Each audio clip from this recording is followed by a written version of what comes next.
कहाँ जा रही हो तुम? अपने घर। और कहाँ? मैंने तुम्हें कहा था ना कि अभी मत जाओ।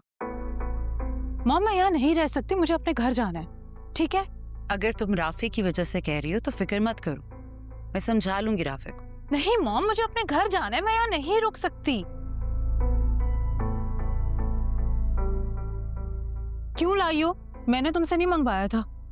वो जी जायशा बीबी ने भिजवाया है। उन्होंने कहा है कि आपने सुबह से कुछ नहीं खाया, आपको जूस दे आऊं। ले जाओ यहाँ से, मुझे नहीं पीना। जी सुनो, जूस यहाँ रख दो और तुम जाओ। जी बेगम साहब। क्यों नहीं पीना जूस? और मेरा दिल नहीं चाह रहा, इसीलिए। लेकिन इस कंडीशन में तुम्हारा भूखा रहना ठीक नहीं है। चलो जूस पियो।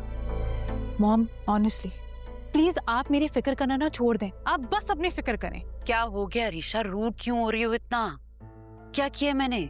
मॉल में भी तुमने अजीब हरकत की, बेचारे राफे को बुला लिया और बगैर शॉपिंग के चली आई। तुम्हें पता है ना मैं कितनी एक्साइटेड थी बेबी की शॉपिंग के लिए। बस करें मॉम, कितना नाटक करेंगी आप और कितनी बर्बाद करेंगी आप हमारी जिंदगी। अरीशा तमीज से मत भूलो तुम अपनी माँ से बात कर रही हो।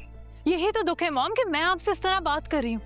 माएं तो बच्चों का साया होती हैं और बेटियां अपनी हर परेशानी अपनी मॉम के साथ शेयर करके बेफिक्र हो जाती हैं। लेकिन मॉम हमारी बदकिस्मती ये कि हमारी मॉम कभी हमारी माँ बनी नहीं। हर वक्त अपने बच्चों के दुश्मन बनके उनकी खुशियां छीनने की प्लानिंग करती रही। शट अप अरीशा, क्या बकवास किए जा रही हो? क्या किया मैंने ऐसा? क्या किया है ऐसा? ये जानते हुए भी mom that I am expecting आप मेरा घर तोड़ने पे तुली हुई है। शेम ऑन यू अरीशा, तुम अपनी माँ पे इतना बड़ा इल्जाम लगा रही हो। इल्जाम नहीं मॉम, मैं सच बोल रही हूँ। अगर मैं झूठ बोल रही होती तो फिर आप बताएं, आप जैन के ऑफिस उससे मिलने क्यों गई थी और उसे इसरार करके शादी पे क्यों बुलाया था?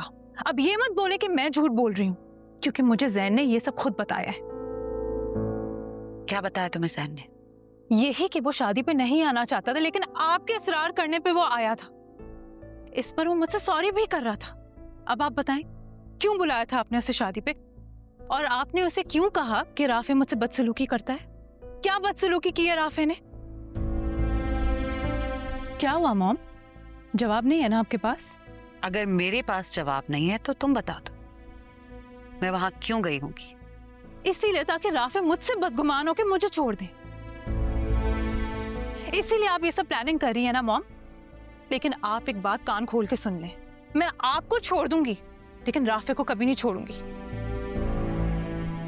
मॉम, मोहब्बत ना बेगर्ज होकर की जाती है, बिल्कुल वैसे ही जैसे चची और जायशा मुझसे करते हैं।